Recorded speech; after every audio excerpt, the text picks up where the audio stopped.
تفكر تبدأ مشروع قص فايبر ليزر؟ هذا الفيديو لك عزيزي. إيش تحتاج حتى تبدأ؟ ليش هذا المشروع مميز ومربح؟ كم التكلفة التقريبية؟ العمالة المطلوبة؟ الآلات الصينية؟ كيف تتميز وتنافس في هذا المجال؟ معلومات قيمة نضعها بين أيديكم من واقع تجربة شخصية. بسم الله الرحمن الرحيم. معكم مهندس محمد عبد المحسن، أشارككم في هذا العرض بعض الملاحظات والخبرات من واقع تجربة شخصية امتدت لبضعة أعوام في هذا المجال. هذا فيديو تعليمي وتثقيفي فقط، وليس به أي نصيحة اقتصادية أو استثمارية.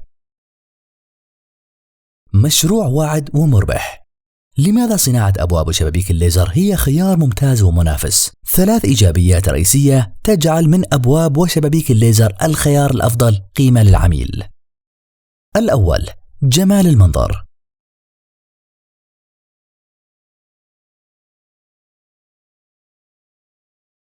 الثاني، سعر مناسب نتيجة لخفة وزن المنتج مقارنة بالمشغولات اليدوية. الثالث، سرعة الإنجاز، فكل ما يحتاجه الحداد لعمل باب ليزر جميل هو عمل الإطار والحام لوح الحديد المقصوص بالليزر بالرسم المطلوب، ومبروك حصلت على باب عملي وجميل بسعر ممتاز.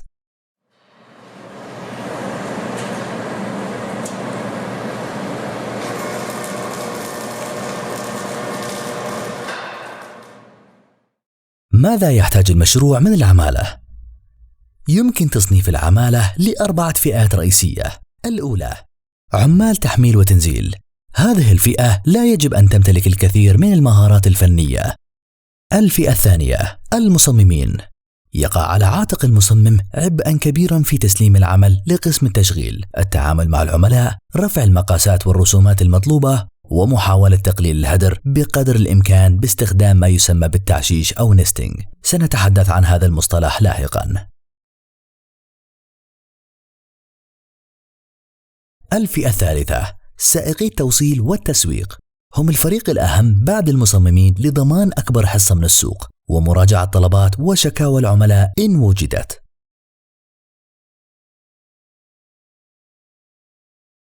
الفئة الرابعة، الحدادين.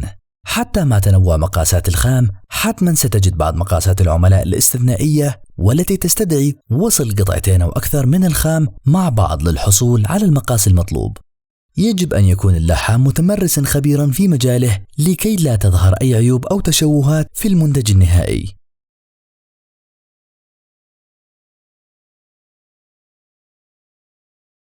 الآلات.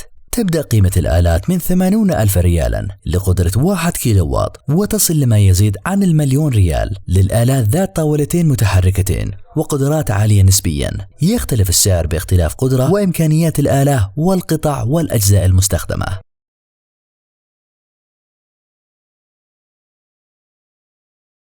طاولة أو طاولتين متحركتين. عند انتهاء القص لطلب ما، فإنك تحتاج إلى تجهيز طاولة العمل لاستقبال الطلب الجديد، بما في ذلك رفع الطلب السابق من الطاولة، التخلص من خردة الحديد الناتجة عن القص، وضع الصاج الجديد على طاولة العمل استعدادا لبدء القص للطلب التالي، معايرة ومحاذاة لوح الحديد الجديد.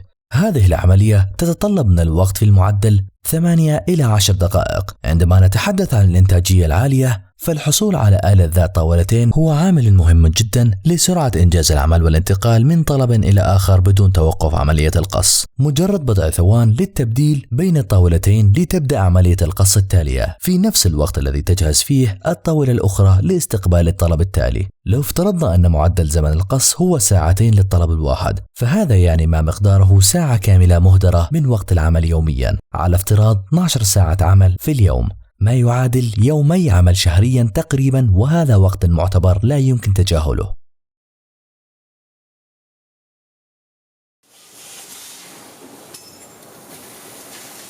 قدرة الآلة. قدرة الآلة عامل مؤثر كبير في سرعة الإنتاجية وكذلك في سعر الآلة. إذ تحدثنا عن قص الألواح ذات السماكة المنخفضة من نصف مليمتر وحتى 2 مليمتر، فقدرة 1 كيلو واط جيدة كفاية لإنجاز العمل، ولا يوجد فارق كبير بذلك في الإنتاجية بين 1 كيلو واط و4 كيلو واط عند السماكة المنخفضة. أما عندما نتحدث عن قص الألواح ذات السماكة العالية نسبيا من 3 وحتى 6 مليمتر، فالفارق يتزايد طرديا مع زيادة سماكة الخام. فمثلا عندما عندما ننظر للجدول نلاحظ سرعة 4 كيلووات عند قص لوح بسمك 5 ملم تبدأ من 2.7 متر للدقيقة، بينما سرعة 1 كيلووات عند نفس السماكة هي 1.5 متر للدقيقة، وهذا فارق معتبر ومؤثر جدا. المقصود أنه إذا كان المشروع يستهدف إنتاج الحديد للأبواب بسماكة 3 ملم وأكثر، فالمشروع يحتاج آلة أو أكثر بقدرة 4 كيلووات. أما إذا كان العميل المستهدف يهتم أكثر بالألواح ذات السماكة المنخفضة ك2 ملم وأقل، فقدرة 1 كيلووات مناسبة للعمل.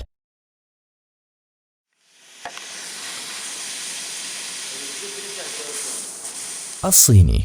سؤال مهم ومتكرر: هل أشتري صيني أم غير ذلك؟ من واقع تجربة، الصناعة الصينية قطعت شوطا كبيرا في الاعتمادية والإتقان. اذهب للصيني وأنت مطمئن، لكن هناك عدة نقاط يجب أخذها بالحسبان. أولا، تعامل مع المصنع مباشرة وليس مع بائع أو موزع، فالمصنع سيوفر لك الدعم الفني بلا تردد في الغالب، وستحصل على قيمة أفضل. ثانيا، المصانع كثيرة جدا، منها الطيب والسيء، لا يعني أنك وصلت لمصنع ما أنك قد وصلت إلى مرادك. المصانع كثيرة للغاية وتتفاوت بشدة في الأسعار والجودة، وهذه مسؤولية المستورد بالكامل، سواء كان بشكل مباشر أو عن طريق وسيط محلي.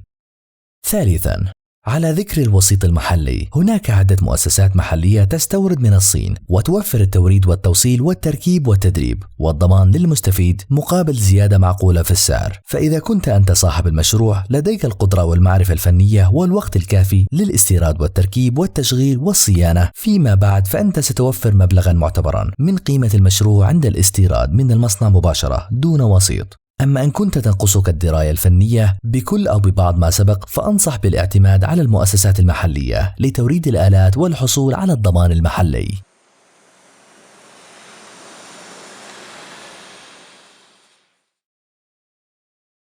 مصدر أو مولد شعاع الليزر. أهم مكون من مكونات الآلة مصدر الليزر أو مولد الليزر، يعادل ما قيمته 70% تقريبا من قيمة الآلة، وهو المكون الأهم على الإطلاق في الآلات الفايبر ليزر. سأتحدث فيما يلي عن أشهر العلامات التجارية في هذه الصناعة. IPG شركة أمريكية تأسست في روسيا ولها فروع في ألمانيا، والمقر الرئيسي لها في الولايات المتحدة الأمريكية. الشركة الأشهر في العالم في قطاع مولدات الفايبر ليزر، استقرار في الأداء ولا يوجد أي عيوب تذكر باستثناء السعر العالي جدا مقارنة بأقرب المنافسين بشركة ريكس الصينية. ريكس من أكبر وأشهر الشركات الصينية في مجال الفايبر ليزر، قدمت منتجات منافسة بأسعار مميزة مقارنة بالشركة الأمريكية IPG، وتعتبر البديل الأقرب والخيار الأفضل قيمة بين شركات الليزر. تجربتي الشخصية مع شركة ريكس ممتازة وخالية من العيوب ولله الحمد. ماكس المنافس الأقرب لشركة ريكس في الصين، مع فارق كبير في السعر لصالحها. معظم انتشارها في الصين لا يوجد لها سوقا يذكر خارج الصين. المراجعات تتحدث عن جودة معتبرة ولا يوجد مشاكل أو عيوب تذكر في المنتج، ولكن لا ينصح به للقدرات العالية أعلى من 6 كيلووات. هناك العديد من الشركات الأخرى، لكن هذه أشهر الشركات المصنعة لمصدر الليزر.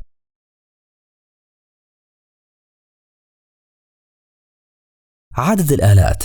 عدد الآلات يعتمد على القدرة الإنتاجية المستهدفة للمشروع. قدرة 1 كيلووات تنتج في 10 ساعات ما يقارب 10 إلى 12 متر مربع من ألواح الأبواب والشبابيك ذات السماكة من 3 إلى 5 ملم، بينما 4 كيلووات فتنتج تقريبا ضعف هذا الرقم. فإذا تحدثنا كمثال عن المستهدف اليومي إنتاج 50 متر مربع، وهذا ليس بكثير، فيجب الحصول على آلتين قدرة 4 كيلووات للوصول لهذا الهدف أو مضاعفة ساعات العمل.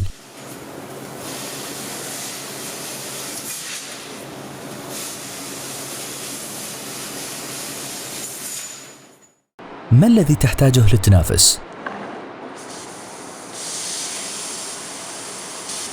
قديما كان هذا النشاط ناجحا للغاية في بدايته لقلة المنافسة وزيادة الطلب. الآن ليس الوضع كالسابق، فهناك كثير من المشاريع خرجت من السوق نظرا لعدم قدرتها على تحمل المنافسة الشرسة في هذا المجال، وهذا هو السبب الرئيسي لرفع هذا الفيديو لتجنب المزيد من الخسائر للصغار المستثمرين. فيما يلي سنتحدث عن بعض النقاط المهمة للمنافسة بقوة والحصول على أكبر حصة من السوق. أولا، إنتاجية عالية. قدرة الآلات وعددها عامل مهم جدا في زيادة الإنتاجية، فنتحدث عن آلات ذات قدرة عالية من 3 إلى 4 كيلووات كحد أدنى، مزودة بطاولات متحركة وعدد من الآلات 2 أو أكثر، وعمل المصنع لفترتين أو 3 فترات يوميا ل6 أيام في الأسبوع. بهذه العوامل بالتأكيد ستحصل على الإنتاجية القصوى للمشروع.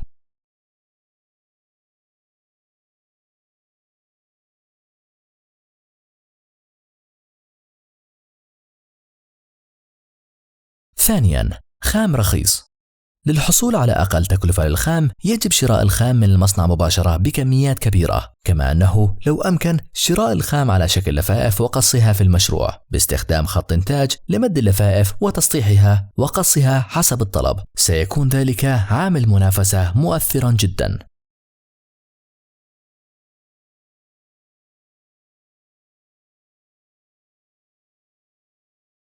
ثالثا، تقليل الهدر.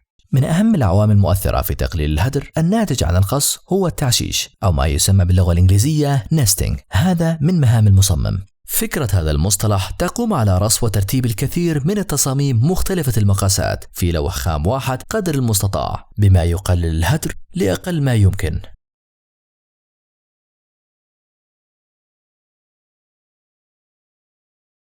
لتحصل على ذلك هناك عدة نقاط جديرة بالذكر. مقاس طاولة القص عامل مؤثر، فمقاس 3 ب1.5 متر هو المقاس الشائع والافتراضي في الغالب، لا يساعد في ذلك مقارنة بمقاس 4 في 2 متر أو أكبر. فالمقاس الأكبر لطاولة العمل يساعد أكثر في حشر وترتيب الكثير من المقاسات المختلفة في اللوح الواحد، بشرط أن تحصل على ألواح خام بمقاس مناسب لطاولة القص. مقاس اللوح الخام عندما يكون 4 في 2 أو 6 في 2 بما يتناسب مع مقاس الآلة، فهذا يعطي امتيازا رائعا في تقليل الهدر الذي قد يصل لأقل من 10% من الخام.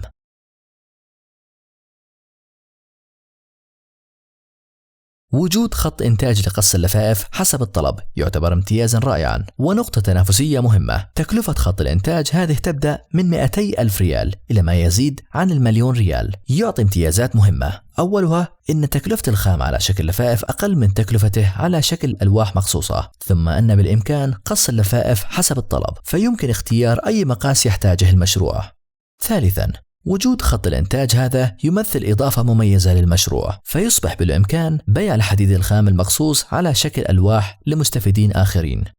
الموضوع أوسع بكثير من أن نحصره في دقائق معدودة، ولكن هذه هي أهم النقاط الجديرة بالملاحظة. إذا كنت خبيرا في هذا المجال فشاركنا رأيك في التعليقات، كذلك أرحب بأي استفسار أو تعليق على هذا الفيديو. شكرا لوقتكم الثمين، وإلى اللقاء.